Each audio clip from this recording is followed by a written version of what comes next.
El milagro económico chino. El gran salto del comunismo maoísta al capitalismo. Armas, batallas y hombres que cambiaron el curso de la historia. Esto y mucho más en Bellum Artis Historia Militar. Hola a todos, bienvenidos a Bellum Artis Historia Militar. Hoy viajamos en el tiempo para conocer la evolución de China de una economía comunista a una economía capitalista. Y ahí vamos a poner después adjetivos a ese capitalismo. Para ello contamos con la ayuda de nuestro amigo Borja Montaño, nuestro profesor de economía. Hola Borja, ¿qué tal? Pues hola, muchas gracias una vez más por invitarme, Paco. Tal y como tú decías, acabaremos intentando responder a si China es comunista o capitalista. Ya os adelanto que esas etiquetas encajan mal las dos para China, porque China, digamos que es China y tiene un modelo un poco propio. Y lo que vamos a ver hoy es cómo se formó este modelo propio, que es muy interesante, ¿no? Porque digamos que hay un año, que es 1978, en el que China dice hasta aquí hemos llegado. En el sentido de que China comenzó siendo guiada por la Unión Soviética a nivel económico. Y cuando digo guiada, digo literalmente guiada, literalmente asesorada, incluso recibieron créditos, etcétera, etcétera, ¿no? El tema es que sus resultados, claro, cuando uno copia las medidas, los resultados tienden a ser semejantes, ¿no? No podemos decir que los resultados de la Unión Soviética sean un auténtico fracaso, porque ver las cosas como blanco o negro, pues a mí no me gusta. No es verdad que los resultados de la Unión Soviética sean un auténtico fracaso, ni tampoco los de China en todos los aspectos estaban siendo un auténtico fracaso, pero habían cosas que no iban bien. Entonces, en 1978 es el año clave. Hay un líder de China, que es Deng Xiaoping, que decide aplicar un conjunto de reformas, digamos, económicas, fundamentalmente, que van a marcar una gran inflexión en lo que es China. De hecho, Es la lo China... de reforma y apertura, ¿no? El Gaike Caifán. Sí, exacto. Se parece mucho, ¿sabéis? Al glasnost y la perestroika que querrá hacer después Gorbachev en la Unión Soviética. De hecho, de alguna forma, el glasnost y la perestroika se podrían estar basando también en esto, ¿no?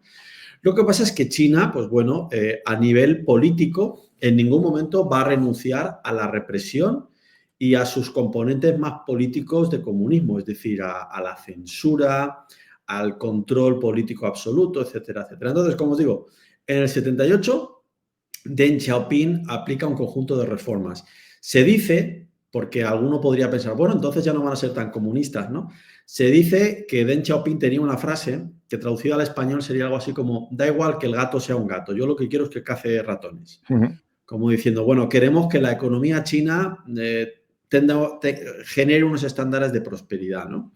Entonces, estas reformas van a transformar a China, digamos, de una economía que era, digamos, planificada centralmente y sobre todo cerrada al exterior. Esto es una cosa muy interesante porque cuando cogemos a un comunista promedio, su ideario político normalmente no suele poner de manifiesto el cerrarse al exterior, porque ¿por qué cerrarse al exterior tiene por qué ser algo, digamos, propiamente comunista? Bueno, pero la URSS era un país muy hermético con el exterior y China también. Entonces, de ahí China va a pasar a ser una economía de mercado y abierta al exterior, todo con matices, es decir, de mercado con matices y abierta al exterior con matices, pero como todos los países, quiero decir, España también es un país que está abierto al exterior con matices y que tiene mercado con matices, o la propia Unión Europea, ¿no? Sí, no hay nada puro en este mundo. No hay nada puro. Es decir, que cuando se dice esto de que China tiene un mercado con matices, hay que recordar que, bueno, pues en Europa también, o en Estados Unidos, ¿no? Hay regulaciones. Bien, entonces, pues vamos a ver un poco, para entender lo que pasa en el 78, vamos a hacer un poco de historia de ver de dónde venimos, ¿no? Ya que esto lo vamos a analizar en el canal de historia. ¿Qué hay antes del 78? Bueno, desde 1949 hay que recordar que China viene de una guerra civil y además digamos, de la interrupción de la misma por la Segunda Guerra Mundial. No me voy a detener en esto porque esto ya sería casi para otro tema, ¿no? El de la guerra civil y China en la Segunda Guerra Mundial. Pero bueno, desde 1949 China está bajo el liderazgo autoritario de Mao Zedong, ¿vale? Desde 1949. Y tiene una economía, digamos, de corte comunista, centralizado, muy similar al de la Unión Soviética, basada en la Unión Soviética y asesorada por la Unión Soviética, ¿vale? Bien, Entonces, China va a implementar, como digo, un sistema socialista, entendiendo socialismo por la palabra pura, es decir, socialismo de Marx, no lo que un español promedio entiende por socialismo, que no tiene nada que ver, que se basa en la propiedad estatal y en la planificación económica, ¿vale? Una de las cosas que va a hacer China, que es de las más catastróficas, porque es que en la Unión Soviética no está funcionando, es la colectivización agrícola. Es decir, la tierra va a ser de todos, va a ser colectivizada y la producción va a estar controlada por comunas. Luego veremos en qué clase de desastres va a acabar esto, pero no es ninguna sorpresa. La URSS también generó grandes desastres, el sistema agrícola. Sí, que dio lugar en parte al Holodomor, ese Holodomor que arrasó Ucrania y más territorios de la Unión Soviética. Efectivamente, efectivamente. Bueno, pues en China lo que venía pasando era lo mismo. La productividad agrícola era muy baja, era inferior de lo que había antes, ¿no? Cabe decir que China va a estar aislada con el comercio internacional, en parte por decisión propia, en parte también, bueno, pues por tener este régimen político, pero insisto, también por decisión propia, ¿no? Bien. China va a sufrir también sanciones muy importantes cuando rompa con la Unión Soviética. Esto pasará más o menos en la década de los 60. Habrá un momento que China va a romper sus relaciones de tutelazgo, digamos, con la Unión Soviética. ¿Qué dos eventos habría que mencionar? Para estos, yo no sé si Paco ya les habrá dedicado un capítulo en su podcast, pero se lo merecen. Uno, el gran salto adelante. Justo estoy con una imagen de eso, que es el momento en el que se funden las azadas de los agricultores para hacer acero. Que esto lo podríamos ubicar entre 1958 y 1962. Y otro, la Revolución Cultural, que esto sucede entre 1966 y 1976. Como el capítulo no va de esto, pero es fundamental entender qué es, se lo explicaré brevemente al oyente, ¿no? El gran salto adelante, yo diría que entre el siglo XX y XIX, me atrevería a decir que es la mayor catástrofe económica de la humanidad y del XXI. Porque entre 30 millones y 50 millones de chinos murieron de hambre. Porque sí, quiero decir, sin que hubiese una epidemia, sin que hubiese absolutamente nada. Simplemente por un mal sistema de planificación económica. O sea, aquí hubieron una serie de desastres de planificación, errores de contabilidad, caídas de productividad, etcétera, etcétera, que lo que produjeron es que la producción cayó tanto que se produjo una hambruna terrible en el país. Como digo, entre 30 y 50 millones de chinos murieron de hambre, ¿no? No quiero entrar mucho en detalle, pero como decía antes Paco, pues hacían cosas muy locas como fundir acero después de trabajar en la agricultura, una serie de cuestiones muy locas, ¿no? Y lo que pasó es que la productividad cayó tremendamente y hubo una gran hambruna, ¿no? Bueno, el gran salto adelante yo creo que va a marcar el futuro de China porque esto también es lo que está haciendo que más adelante haya, bueno, desde aquí surge un grupo de personas, algunos dentro del partido y otros no, que buscan reformas económicas porque ven que el sistema no se sostiene, ¿no? Y en parte también a la existencia de estos grupos de personas que quieren hacer reformas tendrá lugar la revolución cultural. La revolución cultural tiene un nombre muy chulo, pero no va por ahí la cosa, ¿eh? Más bien es limpieza del sistema. Efectivamente, la revolución cultural, como dice Paco, consistió en una caza de todas aquellas personas que eran críticas con el sistema comunista. Es como una inquisición, o sea, quiero decir, la revolución cultural la podríamos asemejar un poco a una inquisición en la que toda persona sospechosa de ser crítica con el comunismo duro y puro, pues era perseguida, matada y algunas veces incluso sus asesinatos eran exhibidos en público, ¿no? Digamos un poco a lo loco. Recuerdo que vi una serie, me parece, no sé en qué plataforma era, El dilema de los tres cuerpos, creo que se llamaba. Ah, sí, una de futurista, pero el comienzo de la serie estaba justo en la Revolución Cultural, sí. Eso es, era un asesinato público en una plaza en plena Revolución Cultural, ¿no? Por eso digo que es muy tipo la Inquisición, ¿no? Claro, lo que se hacía mucho era también especie de como un auto de fe, pero un auto de fe laico, diciendo lo que es sus actos en contra, ¿no? del pensamiento puro comunista, sí. Es decir, sí, como dice Paco. Y muchos de los purgados, por ejemplo, uno de los purgados fue el padre del actual Xi Jinping. Anda, pues esto no... Sí, pero sí que me lo comentaron, efectivamente. Efectivamente, aquí estamos haciendo pues como si Marx fuera Jesucristo, el comunismo una religión, y están matando pues a aquellos que son Bueno, infieles. a ver, el comunismo tiene algo de religión, como Sí, muchas sí. ideologías, claro. Ujú.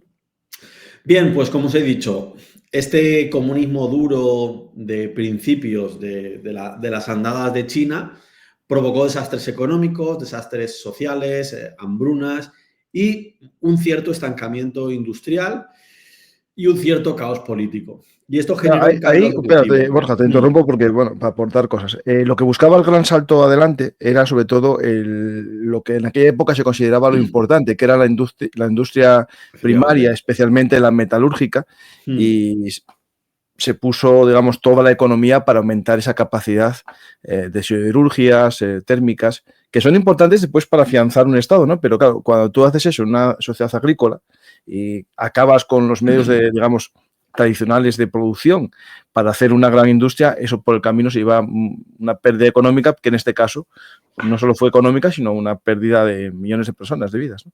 Me Cuando gusta todo... mucho lo que estás diciendo, Paco, porque una de las cosas que yo suelo comentar en historia es que muchos de los modelos de economía planificada han cometido ese error, incluido el franquismo, en el primer Sí, franquismo. sí, lo comentamos en un programa. Y uno de los casos más curiosos que me resulta a mí es lo que le pasó a Stalin, porque Stalin en principio iba a cometer ese mismo error, porque también la Unión Soviética también estaba primando mucho por la industria pesada en lugar de por la agricultura. Pero ¿qué pasó?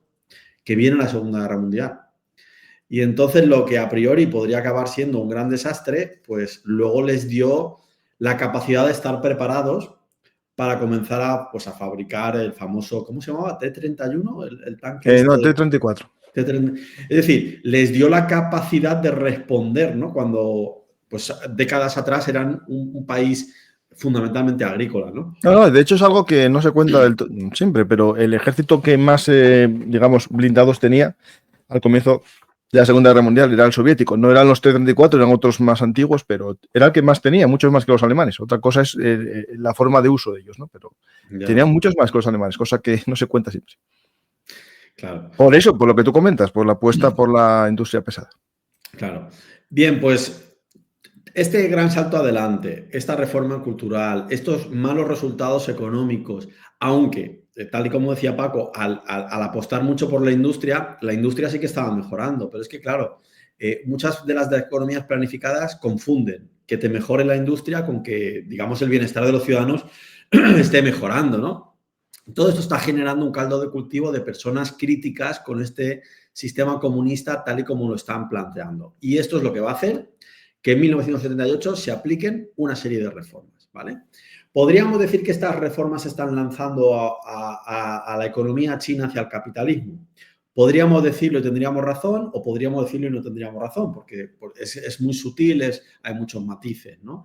Pero más o menos esa es la idea. Es decir, China a partir del 78 se va a enfocar más en una economía menos planificada y más capitalista, más de mercado. A grandes rasgos es lo que va a pasar, ¿no? Y como Esto, hemos dicho, espera Borja, que te interrumpo, pero creo que es importante. Esto en 1978, la fecha es importante ponerla, porque tiene que ver con un proceso que se llama también la diplomacia del ping-pong.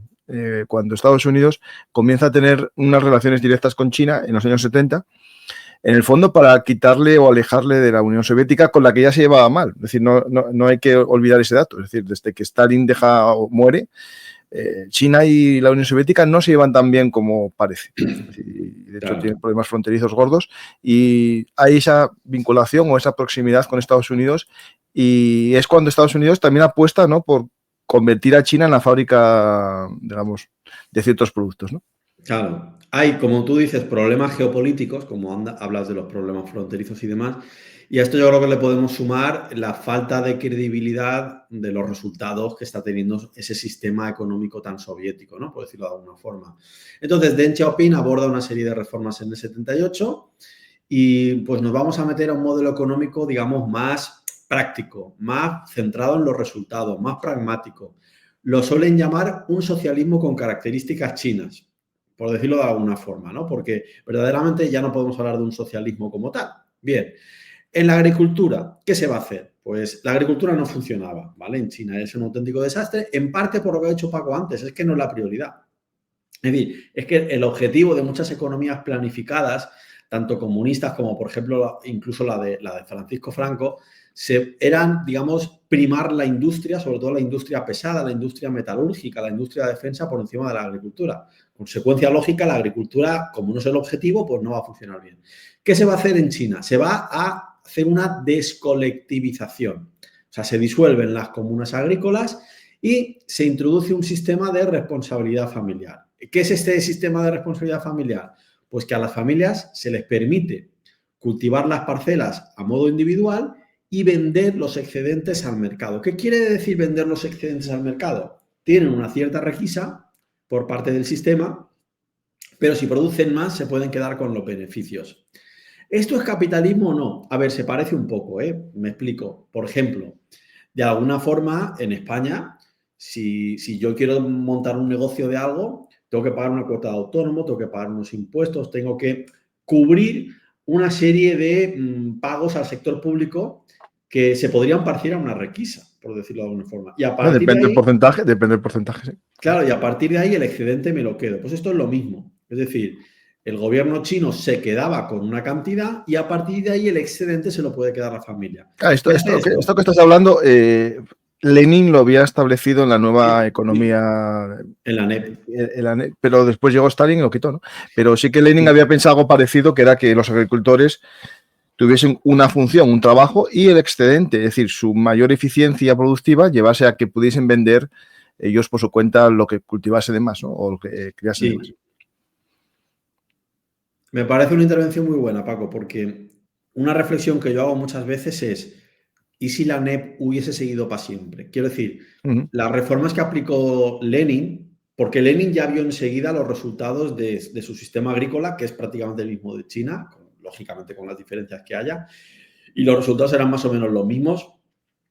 Lenin ya aplicó ese tipo de medidas y los resultados fueron muy buenos, pero lo que pasa es que, claro, luego Stalin lo retiró todo. Entonces, claro, pues se volvió otro sistema distinto. También es verdad, insisto, que Stalin, pese a que económicamente estaba cometiendo errores, por decirlo de alguna forma, esa singularidad permitió que la URSS estuviera más preparada para la Segunda Guerra Mundial. O sea, no le vino mal del todo, ¿no? Pero bueno, China pues está volcando, digamos, su agricultura, pues la está dando un dote no de mercado del todo, pero un mercado combinado con un sistema público, etcétera, etcétera, que no deja de ser lo que tenemos en los países europeos. O sea, no tenemos un mercado a lo loco, tenemos una serie de requisas, es decir, impuestos, tasas de autónomos, licencias, etcétera, etcétera, ¿no? Bien, ¿qué pasó? El resultado es un incremento muy rápido y muy contundente de la productividad agrícola y, en consecuencia, de los niveles de vida rurales. Es decir, los resultados numéricos, que no quiero aburrir al oyente ahora mismo en cifras, pero que si alguno las quisiera, tenemos todas las tablas, etcétera, etcétera. Insisto, yo esto lo explico en la universidad con un montón de tablas aburridísimas. Se puede ver cómo los indicadores de número de kilogramos producidos por digamos, a trabajador agrícola, etcétera, etcétera, se multiplican exponencialmente, ¿no? Los resultados fueron muy buenos. Otra cosa que se va a hacer, China se va a abrir al comercio exterior. O sea, China estaba cerrada al comercio exterior, que es lo mismo que hizo la Unión Soviética, y para mí es posiblemente el mayor cáncer económico de la Unión Soviética, es estar cerrado al exterior. Pues China se va a abrir al exterior, lógicamente de una forma gradual. Hoy en día está muy abierta al exterior, pero esto se hizo poco a poco. Se dotaron unas zonas económicas especiales. Por ejemplo, en 1980 se crearon zonas como Shenzhen, perdonad mi pronunciación, Zhuhai, Xiamen, Zanzhou, etcétera, etcétera, ¿no? Y en estas zonas económicas especiales se permitían inversiones extranjeras. Fijaros, se permite que un inversor americano, un inversor británico llegue a este país y monte su propia empresa, ¿no? Inicialmente en estas zonas económicas especiales, ¿no?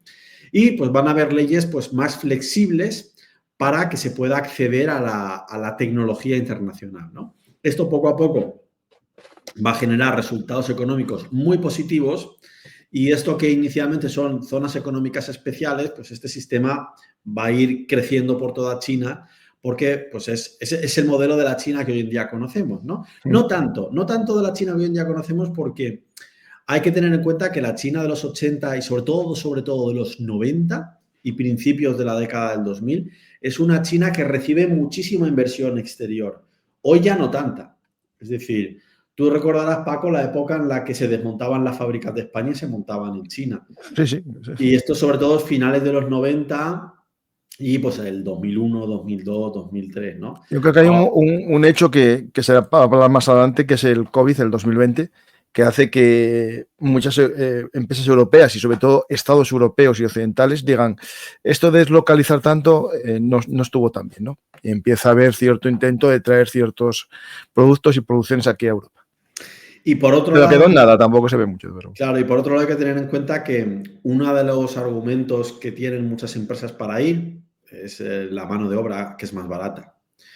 Y esto cada vez es menos así. Es decir, China va aumentando su nivel de bienestar muy poco a poco, también hay que tenerlo en cuenta esto, pero cada vez es proporcionalmente menos barata la mano de obra y el país comienza a ser más quisquilloso con cómo se están haciendo, con cómo y qué se hace, ¿no? Porque ya tiene un nivel adquisitivo más alto y se pueden permitir un poco esos lujos, ¿no? Bien, también se hacen reformas industriales y empresariales. Van a aparecer empresas estatales que se reforman y aunque siguen siendo de alguna forma pues estatales, se les va a permitir una cierta autonomía y quedarse con los excedentes. O sea, es como una especie también de privatización en la que esa empresa tiene que contribuir al sistema público, pero como tiene que contribuir al sistema público Mercadona, que tiene que pagar una serie, pues que si las cotizaciones en la seguridad social, que si un porcentaje de los beneficios, que si una serie de impuestos, pues lo mismo va a pasar en China, pero con otro formato, con otro sistema, pero al final acaba siendo algo muy parecido. Aparece poco a poco un sector privado cada vez más fuerte. Se va a permitir cada vez de forma más sencilla la creación de empresas privadas y pequeños negocios y van a comenzar a florecer. Y como decíamos antes, muchos de mano del capital extranjero, ¿vale? Por cierto, creo que hay una cosa que no he mencionado y es muy, muy importante. Me parece, Paco, que hice contigo un capítulo sobre los tigres asiáticos. Sí. No hay que olvidar que China les mira de reojo en todo momento, ¿eh? Es decir, el modelo del gran éxito que han tenido los tigres o dragones asiáticos es una fuente de inspiración muy clara para lo que está haciendo China. No puedo decir que estén copiando su sistema porque no es verdad, porque China tiene un sistema propio, pero de alguna forma están dejando muy, muy, muy atrás lo que fue el sistema basado en la Unión Soviética, hasta dejarlo casi irreconocible, y están mirando de reojo lo que hacen los tigres asiáticos. Lo podemos ver en la apertura comercial exterior, en la búsqueda de la inversión extranjera, etcétera, etcétera. Bien, pues China poco a poco tiene un mercado dual en el que coexisten, digamos, sectores en los que los precios están controlados por el gobierno y sectores en los que los precios son de mercado.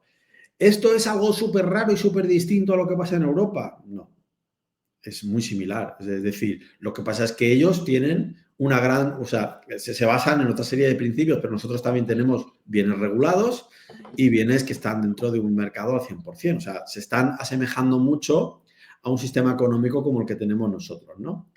El foco lo tienen continuamente en la eficiencia. O sea, China se ha vuelto un poco tecnócrata. Están mirando qué funciona y qué no funciona.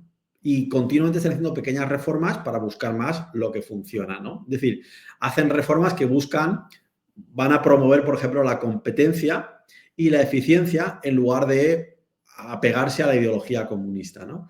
¿Por qué van a promover más la competencia en algunos sectores? Pues porque está dando buenos resultados, básicamente por esto, ¿no? Y están buscando esa eficiencia económica. Otra cosa que van a hacer de forma muy vehemente y que no tiene nada que ver con la Unión Soviética, con su antiguo sistema, intentar de forma activa atraer la inversión extranjera.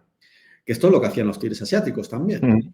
Es decir, van a tener una política denominada política de puertas abiertas, en la que China va a comenzar a firmar acuerdos comerciales y va a intentar poco a poco y va a conseguir integrarse en el sistema económico global. Hoy en día sabemos lo que es China y sabemos que está plenamente integrada en ese sistema económico global, ¿no? Por ejemplo, podríamos marcar como su punto más álgido de esta integración, cuando en 2001 se integran en la Organización Mundial del Comercio, en la OMC, ¿no? Hoy en día, insisto, China, pues, ¿cómo vamos a negar que está plenamente integrada en el comercio mundial, ¿no? No, no, y además es La casi fábrica del mundo. es la mayor defensora casi de la libertad de mercado internacional, ¿no? Porque Sí. ahora, por ejemplo, Trump quiere imponer aranceles, el más en contra o el más perjudicado, a grosso modo, así, sin mucho análisis, es China, ¿no?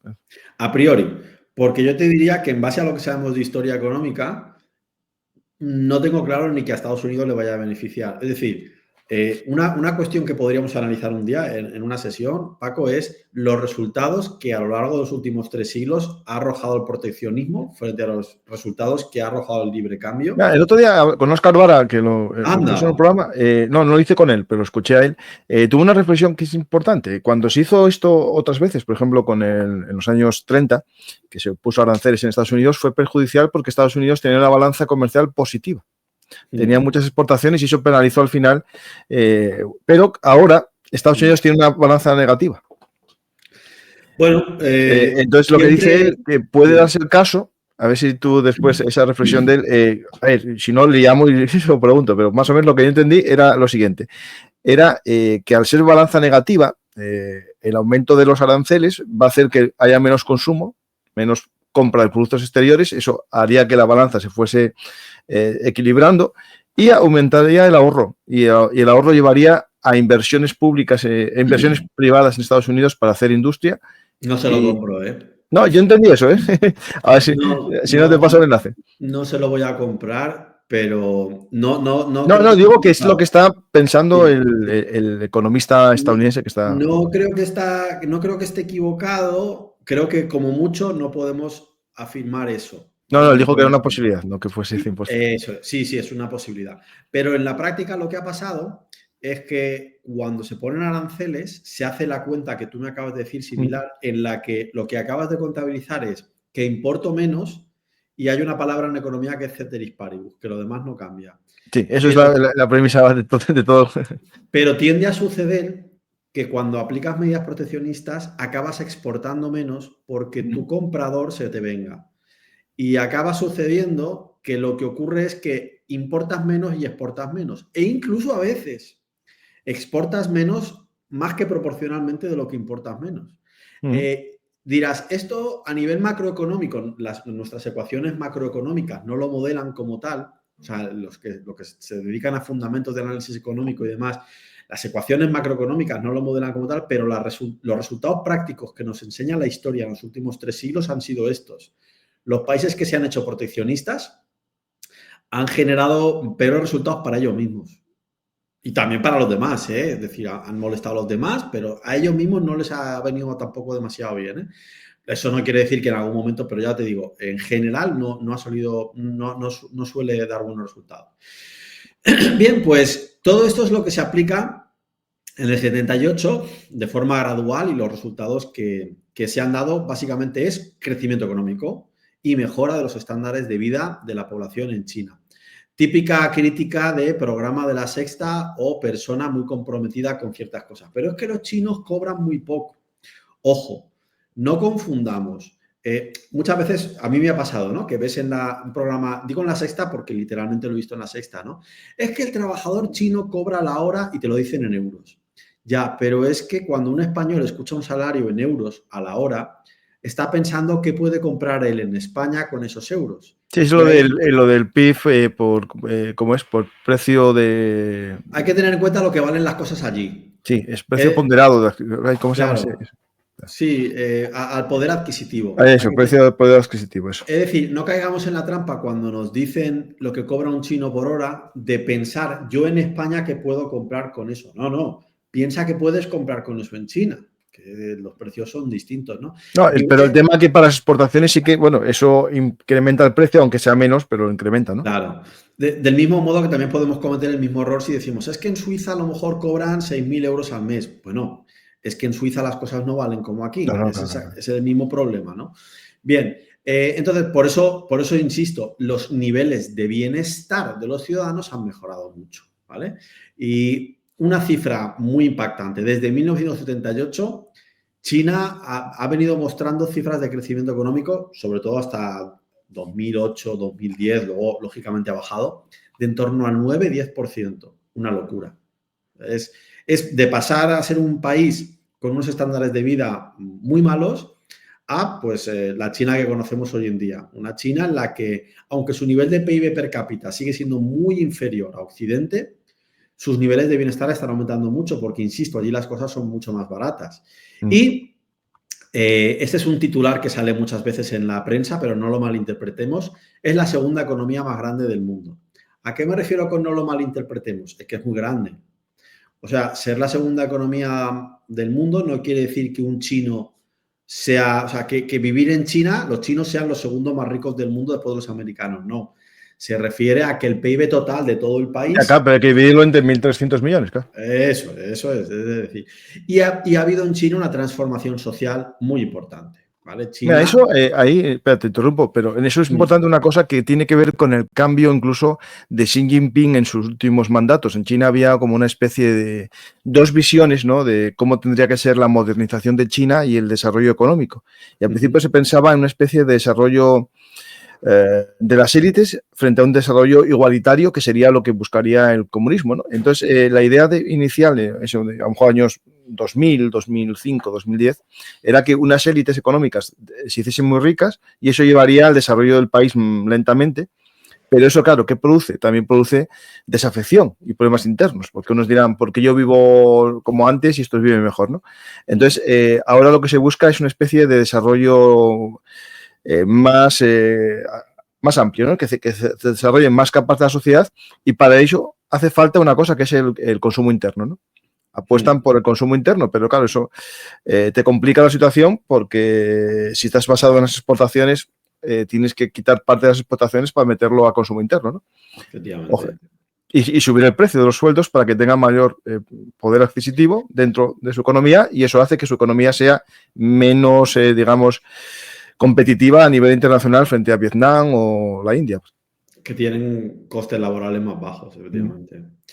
El resultado también lo podemos cifrar en más de 800 millones de personas que han abandonado la pobreza extrema en China, según datos del Banco Mundial. También podemos, en los vídeos que ponía Paco, podéis ver las infraestructuras que, bueno, pues China se ha urbanizado rápidamente de una forma muy moderna, con cientos de millones de personas migrando a las grandes ciudades, y bueno, pues China pues se ha convertido en, a veces se le pone la etiqueta de fábrica del mundo, es decir, se ha industrializado mucho y exporta muchísimo. De alguna forma podemos decir que se ha convertido en esa fábrica del mundo, especializándose en la producción y exportación de bienes industriales manufacturados, ¿no?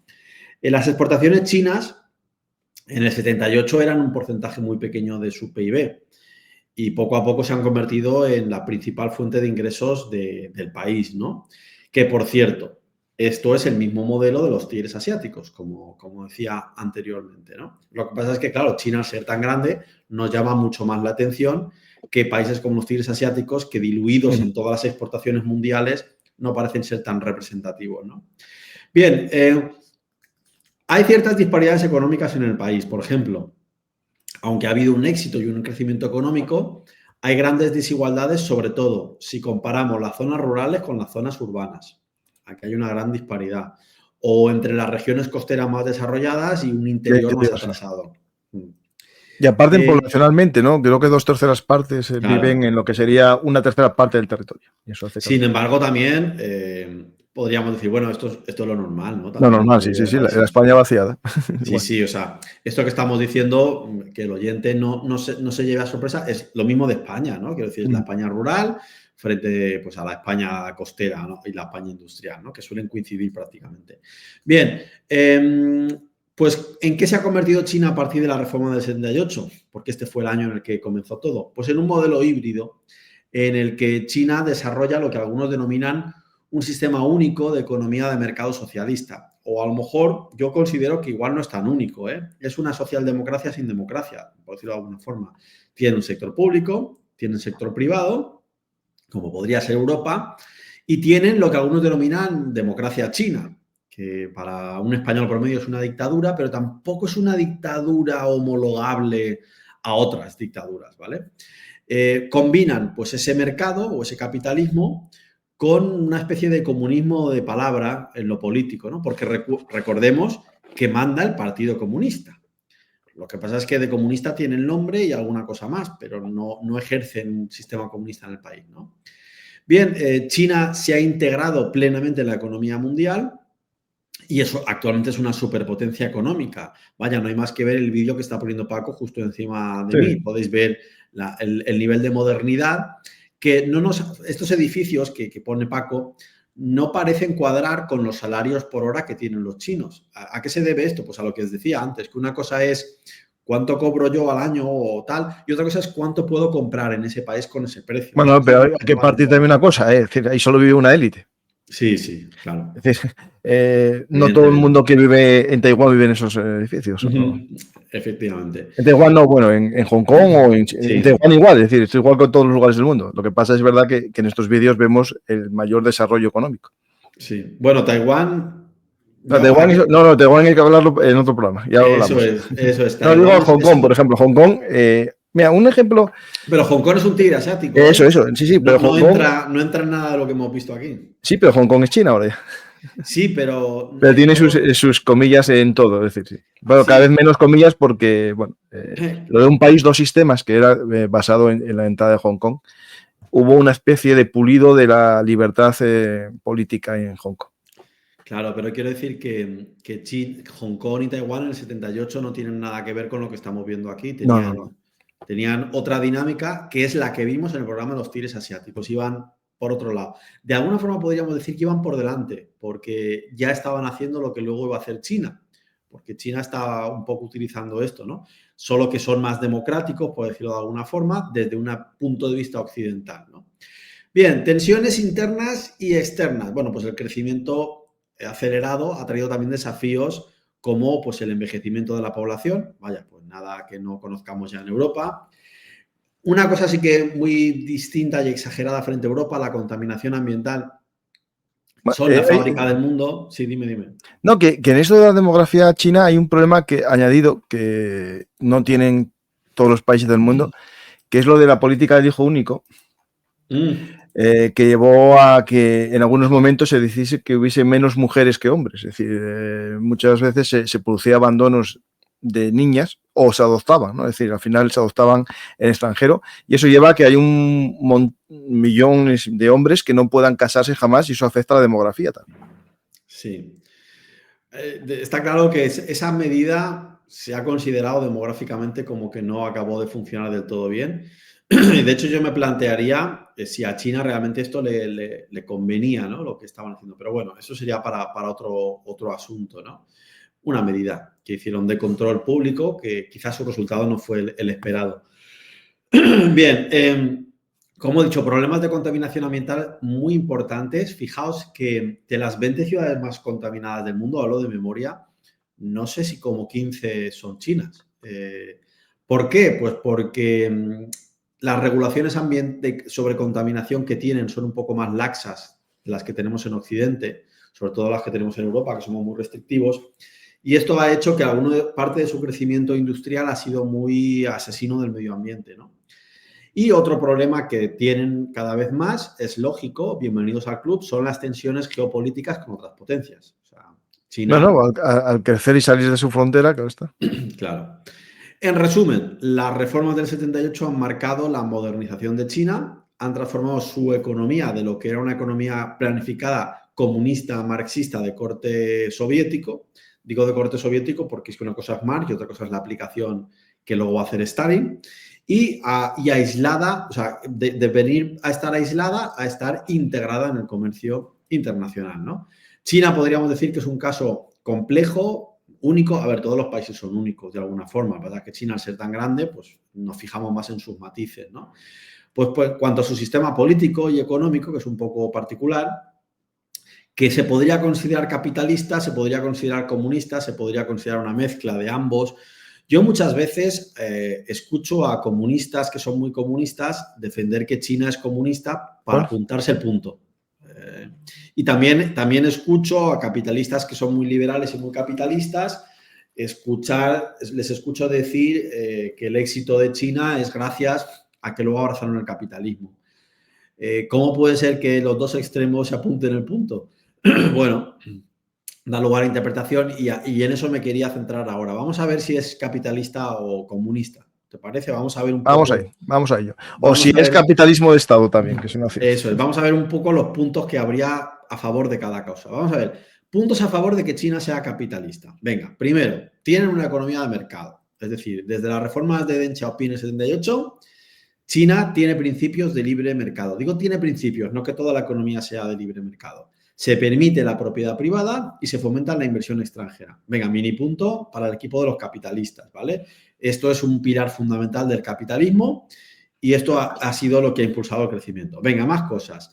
Tienen empresas privadas y se pueden montar empresas privadas. Aunque hay empresas públicas también, pero gran parte de la economía china está dominada por la empresa privada. Así que mini punto también para los capitalistas. Venga, hablar de grandes corporaciones chinas como Alibaba o Tencent, que operan en mercados globales como multinacionales, insisto, son empresas privadas. Otro punto que nos mola mucho a los capitalistas, hay desigualdad económica. Es decir, el rápido crecimiento económico ha generado una enorme brecha entre ricos y pobres. Y esto no, pero eso en sí no es que le guste a los capitalistas, es un efecto. Sí, que suele producirse en Adam Smith no te diría eso. Eso, suele producirse en países como Estados Unidos, etcétera, etcétera, ¿no? Sí. Grandes ciudades como Shanghái o Shenzhen son ejemplos de este dinamismo económico y de esta diferencia de clases, ¿no? Bien, más puntos a favor del capitalismo. Están integrados globalmente. China es un actor clave del comercio internacional en instituciones capitalistas como la Organización Mundial del Comercio, ¿vale? Entonces, con todo esto, alguien podría afirmar que China es capitalista, pero también hay argumentos para decir que China es comunista. Por ejemplo, el primero, el más obvio, está gobernada por un partido que tiene un nombre, Partido Comunista de China. Es decir, el sistema político está controlado por un partido único que se denomina el Partido Comunista y que a nivel interno, de palabra, por lo menos, mantienen su ideología comunista en una estructura centralizada de poder, ¿vale? Bueno, al menos para centralizar el poder, eso por lo menos no tiene duda ninguna. Eso es. Siguiente, tiene una economía planificada, es decir, aunque el mercado tiene un papel importante, el Estado sigue interviniendo directamente en sectores estratégicos como la energía, la banca y las telecomunicaciones, ¿no? Alguno me podría decir, pues como en Europa, pues sí, pero bueno, eso es una característica también de un sistema comunista. Otra característica a favor de decir que China tiene un sistema comunista, pues tiene control estatal fuerte. O sea, el gobierno tiene un fuerte control sobre la vida social, sobre la vida económica, con políticas que limitan las libertades individuales, como censura, por ejemplo, y restricciones, por ejemplo, a la propiedad de tierras. Muy importante, ¿eh? La propiedad de tierras en China está muy regulada y en China, por decir cualquier tontería en una red social que ellos puedan tener, que desconozco ahora mismo cómo está el tema. Ay, ¿cómo se llama la red social esta? Te pueden tocar los hombres de negro a la puerta y te llevan, ¿eh? O sea, allí te llevan. Ahí hay una censura muy importante. Sí, bueno, para los oyentes que no sepan de qué hablamos, yo hablo de la red social que tengan, y Paco dice que no se acuerda, porque por lo general no tienen acceso. A ver, tienen Douyin, que es el TikTok chino, Kuaishou, Xinzhou, Weibo. Weibo es famoso, el WeChat. Claro, pero para que el oyente comprenda de qué hablamos, no es que tengan el TikTok chino porque allí TikTok esté menos de moda, es que tienen censura, que no existen. O sea, que no se puede. No, y los contenidos que nos ponen tontos aquí en España no se ven tanto allí. Claro, allí tienen que tener, para poder entrar hasta hace poco, yo no sé si esto lo pueden haber cambiado cuando yo diga esto, pero hasta hace poco para entrar a Facebook o YouTube necesitaban casi hackear el sistema, poner como que tenían una IEP en el extranjero y era un delito lo que estaban haciendo. No, y sigue siendo. Esas redes sociales están... Y de hecho ahí, Borja, una crítica a empresas occidentales es que para meterse en el mercado chino cumplieron a rajatabla las premisas de dar información de todos los usuarios al gobierno. Esto, empresas nuestras de ordenadores, empresas nuestras de buscadores de internet que quisieron meterse en el mercado chino, tiene que darle toda la información al gobierno. Hay palabras clave que si busca alguien en un navegador, da un comunicado a los servicios de seguridad. Claro, ahí Alguien dirá, no, en Estados Unidos también, sí, pero son con palabras distintas. Ahí el problema, lógicamente, que recuerdo que con Donald Trump hubo una polémica muy grande que quería prohibir, no sé si TikTok o algo de esto, es que, claro, está sometiendo a ciudadanos que no son chinos a control chino. Sí, no, completamente.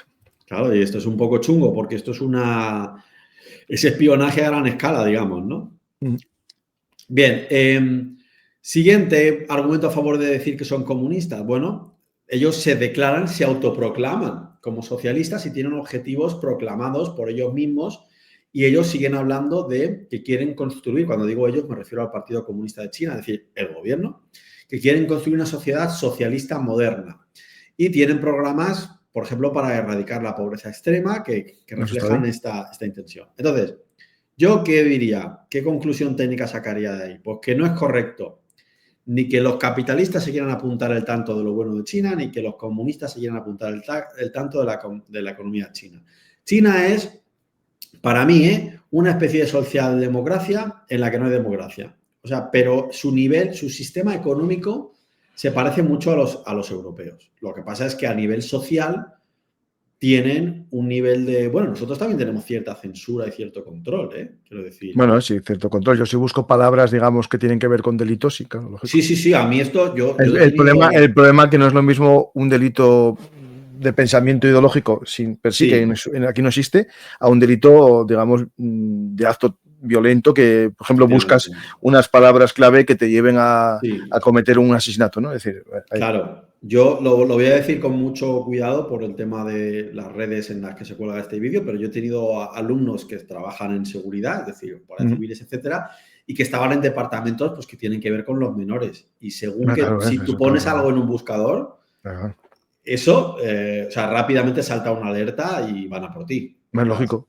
Es un delito. Lo que pasa es que nosotros pues entendemos que eso es lo correcto y que hay poca discusión al respecto, pero ellos consideran que lo correcto es, pues bueno, que si alguien está criticando al gobierno o lo que sea, pues vienen a por ti, ¿no? Pero bueno, simplemente quería manifestar que, pero claro, he puesto un caso muy extremo en el que todos estamos de acuerdo, pero luego hay otro tipo de cosas. Tú sabes, por ejemplo, Paco, cuando el COVID...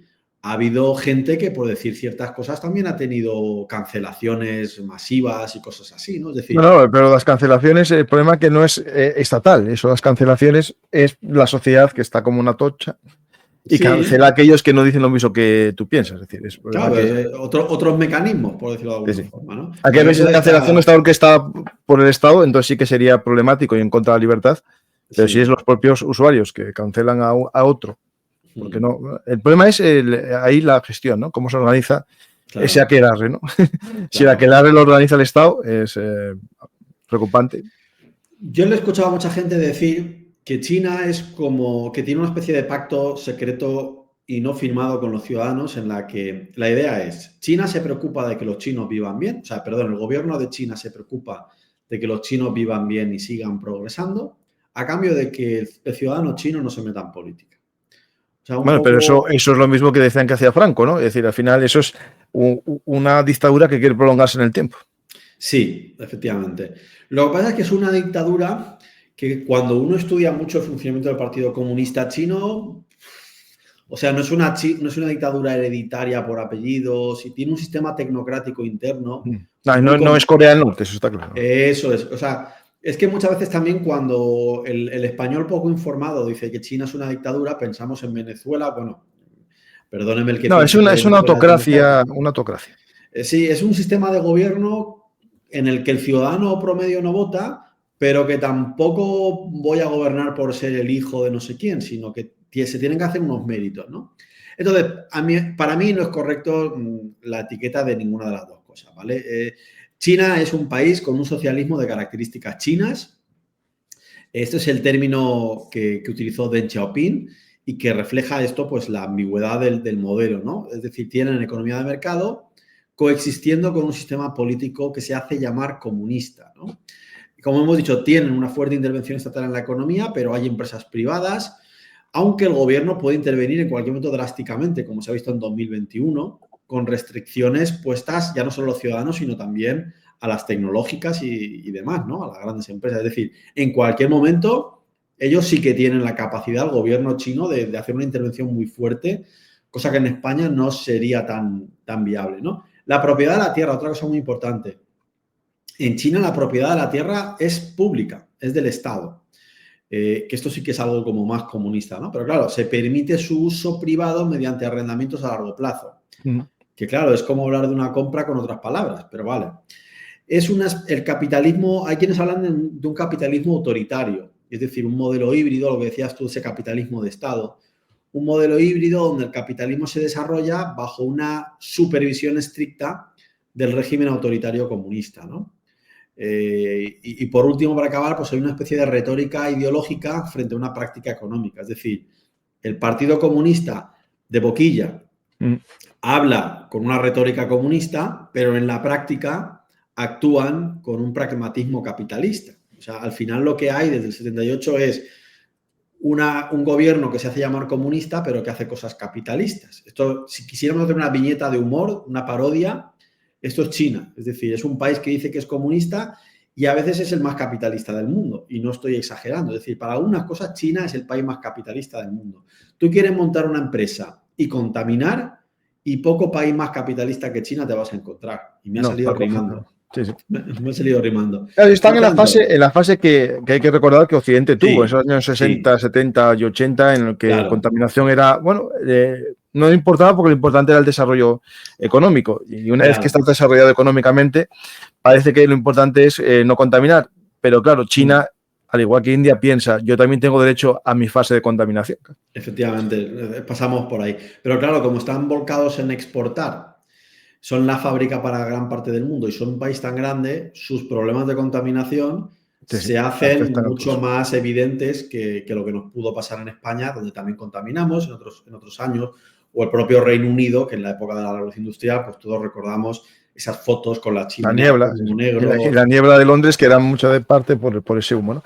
De hecho, un problema que tiene China, un problema, entre comillas, ¿no? Si no le importa la contaminación, es que no tiene casi petróleo y su mejor fuente o más barata es el carbón. Entonces tiene muchas térmicas y al final es uno de los problemas que tiene por la contaminación, porque casi todos sus yacimientos energéticos son de carbón.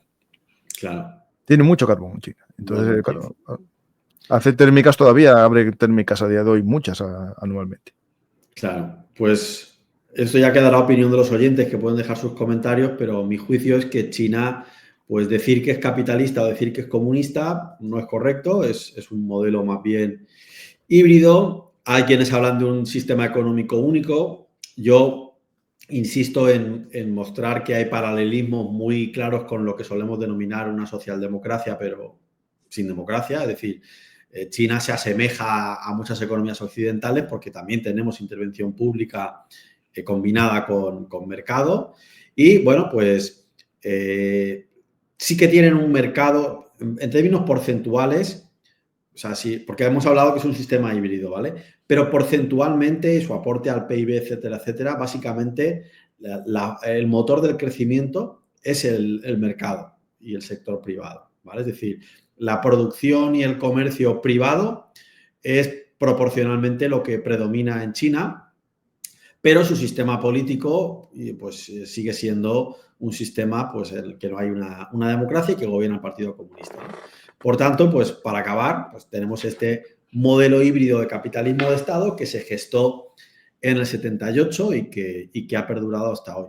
Y solamente para hacer un apunte, yo creo que lo que quiso hacer Gorbachev, que creo que, no sé si lo hemos llegado a ver tú y yo en un capítulo, pues el tema de la perestroika. En la Guerra Fría hicimos la economía de la Guerra Fría.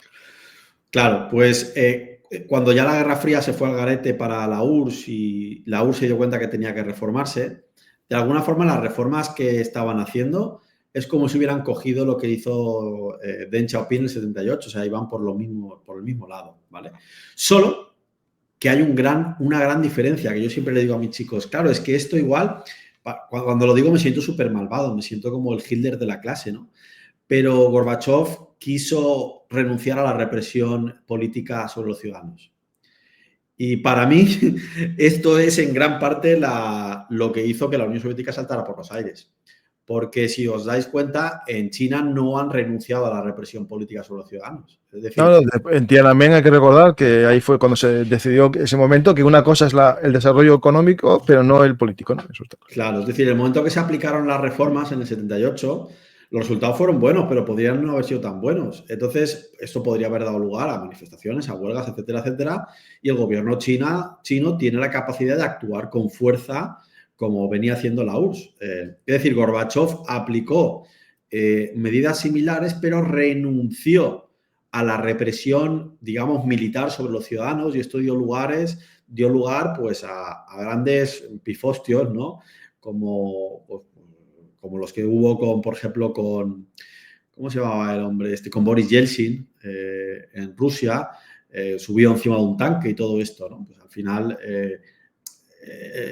pasaron cosas muy distintas, ¿no? Bueno, pero en Tiananmen hay que tener recuerdo, las imágenes que estoy poniendo fueron una represión bastante potente, es decir, China tuvo que sacar los tanques a la calle. Esto es algo que parece que se nos olvida, pero Tiananmen es un antes y un después en cuanto a que una cosa es la economía y otra cosa es la política. Y los que creemos, yo creo personalmente que la economía siempre va a favorecer o favorecía sin un buenismo extremo en que un desarrollo económico va a llevar a que las gentes también quieran una mayor libertad, una gestión de la libertad individual, ¿no? Pero ¿qué pasa? Que en China hubo ese intento entre los estudiantes, ¿no? de Pekín, que veían una mejora económica y querían una mejora también social, ¿no? y política. Hubo esa persecución y a día de hoy yo creo que es más difícil que en este momento, porque algo que no se habla o se habla poco de China es la capacidad que tiene de seguir a las personas todo lo que hacen, con cámaras que registran su rostro. Otra cosa que se creó con el COVID, que en España ya no llevamos aplicaciones de ese tipo, pero en China hay una aplicación del móvil que te gestiona con puntos de buen ciudadano y te da puntos. Si te saltas un semáforo te puede quitar puntos, entonces accedes más lento a algunos servicios sociales. Como te escuche Pedro Sánchez, te la ponen a ti también. Bueno, pues en Europa hay gente que estaría a favor, es decir, no tengo dudas ninguna. Pero en China ya está ese sistema de reconocimiento facial, sistema de puntos del buen ciudadano, el que quiera que lo busque, que se informe, que hace que casi sea imposible que alguien llegue a pensar en una revolución. Es decir, esto es importante. Pero pese a eso, no sé si te acuerdas tú, un poco después del COVID, hubo un hartazgo social, la gente salió a la calle rompiendo un poco la cuarentena, porque aquí estuvimos unos meses, 3 meses casi encerrados, ahí estuvieron más de un año y pico, hasta que la gente llegó a salir y fue cuando Xi Jinping tuvo que decidir entre el bloqueo económico que estaba haciendo por la salud, ¿no? Supuestamente, y enfrentarse a los rebeldes. Y al final cedió y rompió justo a los pocos días de esas manifestaciones, que fueron muchas en toda China, darle razón al pueblo que salió a manifestarse. Fue para algunos un símbolo de debilidad y para otros un acto inteligente de Xi Jinping. Claro, depende de cómo se quiera. Y si me permites 2 últimos comentarios antes de acabar. El primero va a ser políticamente incorrecto, pero no te van a cerrar el canal por esto. China también tiene una fortaleza, para mí, esto es mi opinión, esto no es algo que haya leído por ahí ni nada, y es que hay algo de lo que hablamos poco, y es que el funcionamiento de la democracia a veces complica lo económico. ¿Por qué? Hay una teoría en economía que la denominamos public choice, la elección pública, y es que todos sabemos que muchas veces cuando llegan las elecciones los gobiernos se ponen como a gastar, ¿no? Por ejemplo, ¿no? Es decir, a veces los ciclos democráticos condicionan decisiones económicas cortoplacistas. Y de forma tonta, ¿no? China está libre de esas tonterías. O sea, a veces se ponen a hacer gastos públicos que no corresponden al bienestar de una forma clara, simplemente por intereses electorales. El sistema político chino, como no depende de esta elección pública, está libre de este tipo de influencias tontas, ¿no? Y otra cosa importante, el futuro de China. Muchas veces los medios de comunicación nos venden la idea de que como venían creciendo así, pues que nos van a gobernar en el futuro a todos, ¿no? Yo no lo tengo nada claro, de hecho diría que esto no va a ser así. ¿Por qué? Si analizamos el crecimiento de China desde el 78 hasta la actualidad, es innegable que una de sus herramientas ha sido mano de obra proporcionalmente más barata que en otros países. O sea, han estado siempre vinculados a su mano de obra barata. si volviésemos a ver el capítulo de los tigres asiáticos, veríamos que así empezaron. O sea, los tigres asiáticos así empezaron, ¿no? Pero actualmente en los tigres asiáticos la renta anual son de 60.000 euros más o menos, alguno de ellos. O sea, ya no están en ese modelo. ¿Qué es lo que pasa con China? Que no acaba de romper con ese modelo. Siguen con una mano de obra proporcionalmente más barata. Entonces, ¿qué ocurre? Para dar el salto a ser lo que es un tigre asiático, tienen que renunciar a que su herramienta sea la mano de obra barata y tienen que ser mucho más competitivos que el resto. El tema es que si vamos los datos de niveles de educación, para el IDH se manejan los datos de educación en años promedio de educación de un país, ¿no? Bueno, pues China está a la mitad de los países occidentales. Y no solo en los años de educación que tienen, sino en los años esperados. Es decir, un ciudadano chino que nazca hoy, en promedio va a estudiar la mitad que un ciudadano español que nazca hoy, en años. Si me preguntáis por un país que haya pasado a otro con la mitad de años de educación, os digo que eso no ha pasado nunca en la historia. Los tigres asiáticos equipararon rápidamente su educación a Occidente. China está muy, muy lejos. Entonces, ¿qué pasa cuando la educación está por debajo? Que no eres mejor porque seas más productivo, sino que tu herramienta es la mano de obra más barata. Entonces, están un poco atrapados en ese sistema. Por eso siguen siendo la fábrica del mundo y no acaban de romper con eso. Porque romper con eso pasa por ser ellos los que, o sea, ya no los que monten los iPhone, sino los que diseñen el teléfono. Claro, están haciendo algunos productos, pero es verdad que el problema que tiene China, y hay gente que lo defiende, que es que la universidad, es muy difícil entrar a la universidad, pero eso se define porque hay pocas plazas y poca posibilidad de ese ascenso social que en Occidente es más frecuente. Es decir, es verdad que en China el que entra a la universidad, que es esa bauta compleja que hay, va a tener un trabajo casi asegurado, salvo que se lo monte mal, cosa que en Occidente no todo el mundo va a tener acceso, pero sí que hay un promedio cultural, ¿no? O un sustrato mayor en cuanto a ese promedio que estás comentando tú como base de un crecimiento económico. Es decir, yo estoy contigo en ese aspecto, ¿no? Pero sí, hay gente que dice, no. El tema de la educación, más que ser una opinión, como os digo, es un dato que está ahí, que son dos cosas, que tienen la mitad de educación que Occidente y que, como os digo, no hay ningún país que haya sobrepasado a otro con semejante diferencia en educación. O sea, cuando hablamos de la revolución industrial de Gran Bretaña, por ejemplo, hay que recordar que Gran Bretaña tenía unos niveles de educación muy superiores a los que tenía, bueno, si lo comparas con España, ¿a dónde va a parar? En Gran Bretaña el 80% de la población, cuando la revolución industrial estaba alfabetizada, mientras que en España en ese mismo momento del tiempo el 80% eran analfabetos. O sea, normalmente los países que han progresado han tenido una cierta ventaja en años de educación, ¿no?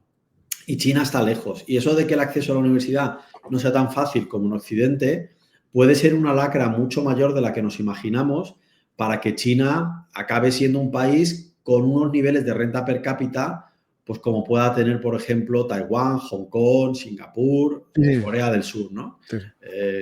Lo pueden reformar y equipararse, pero actualmente no es que estén un poco lejos, es que están lejísimos de...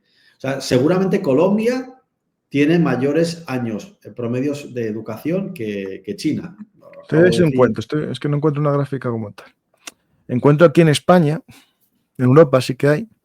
Sí, yo tengo los Excel porque esto lo solemos trabajar en la universidad cuando vemos lo del IDH y siempre cuando a mis chicos les enseño el caso de China, pues se quedan perplejos, ¿no? Esto seguramente si algún curioso lo quiere encontrar, lo podrá buscar en datos del Banco Mundial o de la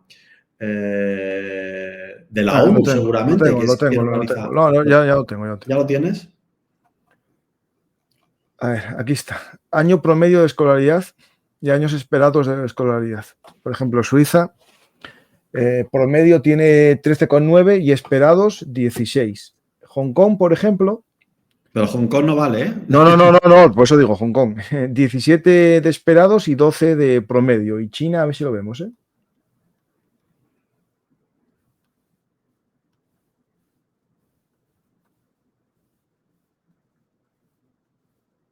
China. 15,2 de esperado y el promedio 8. Claro. El promedio 8. Para que os hagáis una idea frente a los que 17. Claro, ¿Y España cuánto tiene? Para hacernos una idea. Con los ninis que tenemos, que hay muchos. A ver. No, España está muy bien, ¿eh? 17 y 10,6. No Hay estamos a nivel de Austria y tal, pero bueno, no estamos mal. No, estamos bastante bien. Es decir, ahí tiene una asignatura pendiente. Estamos en el puesto 27 del mundo. Claro. Una economía que quiere colocarse entre las primeras del mundo no puede tener esos niveles de educación, digamos, tan atrasados. Tienen que recordar que los tigres asiáticos, sus niveles de educación esperada, porque claro, la promedio siempre tarda más, ¿no? Porque tienes la población más adulta que no estudió. Pero las generaciones jóvenes las equipararon rápidamente a lo que es Occidente en nivel de educación. Y eso se ha traducido en que pues, en países como Corea del Sur ya no están en la mano de obra barata, porque ya son gente que está muy formada, ¿no? Y claro, China al final... está justo en el límite de desarrollo humano alto, es decir, está justito ahí en el límite, porque tenía 8 con algo, y es 8,6 el límite, un poco menos, y ya estaría a nivel de país muy bajo. Claro, pues eso simplemente pues es una... Y fíjate una cosa, ¿podría tener algo que ver esto? Esto ya es opinión totalmente, ¿eh? Te lo planteo casi como una duda, a ver tú cómo lo ves. ¿Tú crees que a lo mejor el gobierno chino puede pensar si para su sistema no democrático podría ser problemático aumentar los niveles de educación? No, eso que te comenté, cuando la clase se desarrolla, la sociedad se desarrolla y hay más gente, digamos, con nivel lo que se llamaría burgués, ¿no? Sería más difícil sustentarse una dictadura. Eso, bueno, Claro. Aunque alguien diga, mira, la dictadura les dio a esta gente la libertad, pero bueno, le dio también, libertad económica, también dirán ellos, ¿y por qué me niegas la libertad política? Es decir, esto es algo que hay que entender, la palabra esa de las revoluciones burguesas, ¿no? ¿Dónde se producen las revoluciones, digamos, modernas? En los lugares en los que hay un desarrollo económico que permite una burguesía. Claro. Sí que es verdad que, a ver, ellos podrían defender en sus universidades su sistema político, porque como os digo, no pensemos que es una dictadura al uso homologable con Corea del Norte o con la España de Franco, no, es una dictadura tecnócrata que busca el bienestar del ciudadano, pero claro... Bueno, la del franquismo del final sería parecida a la que estamos hablando. Sí, al final fue parecido. Pero no deja de ser una dictadura y todos sabemos las universidades qué es lo que, a menos que las controlen mucho, porque claro, si controlan mucho las universidades van a dejar de ser universidades. Porque claro, si tú a la ciencia la controlas y la censuras, deja de ser ciencia. No puede funcionar de esa manera, ¿no? Entonces, claro, ahí podrían, esto es mi opinión, podrían topar con... También es verdad que en las universidades también hay personas que defienden este tipo de sistemas. Pero, claro, que tiene que haberlos, claro. Los que están en el sistema, como catedráticos de esas universidades, como el que era profesor de economía materialista. Y yo tengo compañeros. Socialista utópica, ¿no? Yo tengo compañeros marxistas, ¿no? Pero bueno, no creo que sea ni mucho menos la mayoría, ¿no? Bueno, simplemente era un comentario. Sí. Dos cositas, mira, hablando de lo de la autocracia y las protestas, me vino a la cabeza una cosa que tiene que ver con esto que os voy a poner aquí en pantalla, te voy a poner en pantalla a vosotros y al público, que es el himno de China. El himno de China, en chino no, lo canto en español si quieres. Una de las protestas que hicieron en las revueltas del COVID fue por las redes sociales, como estaban censuradas ciertas palabras, cantaban el himno chino, pero sobre todo gritaban mucho más alto la primera estrofa: levantaos aquellos que rehúsan ser esclavos. Y como el himno chino no pasaba los filtros de las aplicaciones de la censura, era la forma que ellos tenían de protestar y decir que no querían ser esclavos del sistema. Claro, pero seguramente ese himno está pensado como esclavo del capital, ¿no? No, ya, pero no que tengo ellos, ni idea, digamos, pero me lo imagino. No. Tú lees el resto de la frase, sí, claro. Con nuestra carne y sangre hacemos una nueva gran muralla. La nación china ha llegado a su más crítico momento. Que cada uno lance su último clamor. Levantaos. Millones de personas, pero un solo corazón.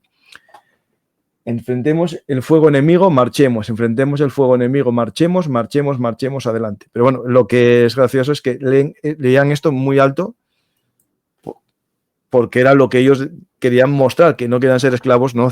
de esa aplicación del móvil y esclavos de quedarse en casa todo el día. Lo digo porque, claro, la censura funciona, pero también la gente sabe cómo esquivarla, ¿no? Y moverla. Y de hecho, por ejemplo, en Hong Kong hicieron una cosa que me parecía...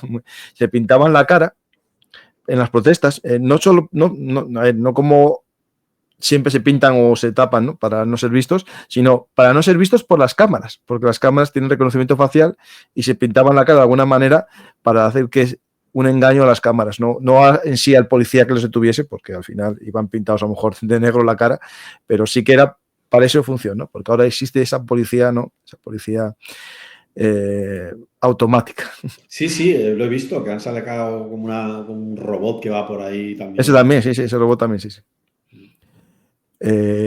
Y una cocina, ¿te acuerdas cuando hablamos de lo de economía? Bueno, la cerré. Sí. Cerré la página, me caché la mano. Había encontrado una aplicación que te situaba todas las centrales térmicas del mundo. Y China la tengo, espera, creo que no, espera. Estaba muy bien porque está... Lo perdí, a ver si lo encuentro en historia, ¿eh? Aquí está. No, porque me parece llamativa, es que haya una página que siga todas las térmicas del mundo y te diga cuáles están abiertas, cuáles están cerradas, cuáles están a medio uso. Ya estoy en ello. Ostras.